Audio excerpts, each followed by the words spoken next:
For today's video, mayroon na naman po tayong ipapakitang setting ng phone natin na kung saan yung phone na natin yung magbabasa para sa atin. Magandang gamitin kapag magbabasa tayo ng mga articles na medyo mahaba-haba at kapag tinatamad tayong magbasa. So, yung phone na natin yung bahalang magbasa para sa atin.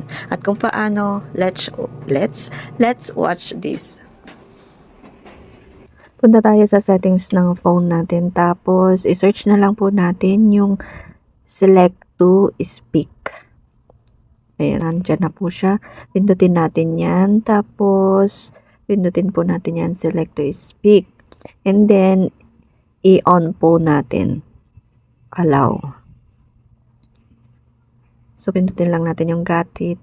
And then, para gagana po siya, pindutin natin yung, ayan, yung volume, parang volume color blue dyan. Pindutin natin yan. So, lalabas yung dito sa baba, yung may play at saka stop. After that, piliin natin yung text na babasahin. Pindutin natin yung color blue and then select natin yung text. Ways to say I love you from sources across the web. You are my favorite. You complete me. I am crazy about you.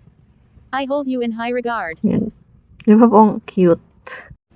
So, ganun lang po. Thank you for watching and don't forget to like, comment, and share and follow for more.